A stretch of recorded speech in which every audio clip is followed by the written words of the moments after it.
Il faut prendre du recul, beaucoup de recul. En réalité, il faut 25 ans pour se rendre compte des mutations profondes du marché du travail.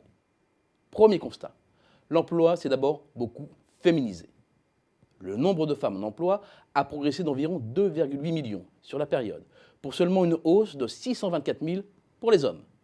Le gap est énorme, avec un rapport de 1 à 4,5. Si bien qu'aujourd'hui, plus de 48% des emplois sont occupés par des femmes. La parité n'est donc plus très loin, et deux courbes se rapprochent. Celle des taux d'emploi, qui rapporte le nombre de personnes en emploi sur la population en âge de travailler. Grosso modo, les 15 à 64 ans. La courbe des femmes monte et à près de 61%, jamais elle n'a été aussi haute. Pour les hommes, elle descend à 67,7%. Jamais depuis le début de la série, c'est-à-dire 1975, elle n'est descendue aussi bas. Jamais non plus, depuis le début de la série, l'écart homme-femme n'a été aussi réduit, 6,8 points. C'est de la préhistoire, mais en 1975, cet écart était supérieur à 31 points. C'est une transformation sociale majeure. C'est le résultat de la nécessité d'un double salaire à l'ère de la consommation de masse, de la marchandisation des tâches domestiques, qui a été la clé de l'accès aux femmes à des postes plus élevés, de la volonté d'une plus forte reconnaissance sociale des femmes et de leur plus forte autonomie financière.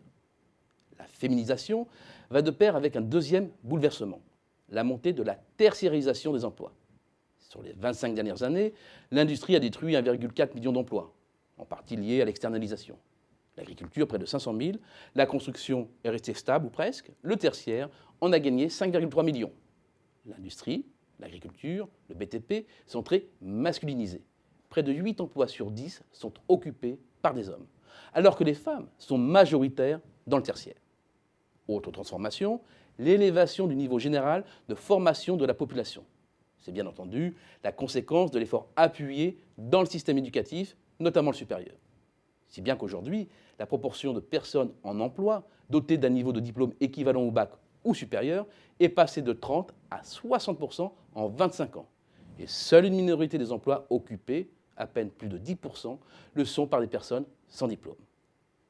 Attention, le niveau des emplois n'a pas suivi.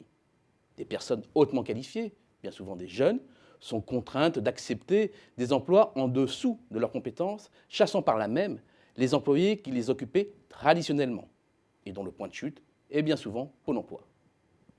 Une autre transformation majeure concerne le statut de l'emploi, avec une grande rupture, celle de la montée du salariat. Il y a 25 ans, la salarisation complète de la société était une thèse largement partagée.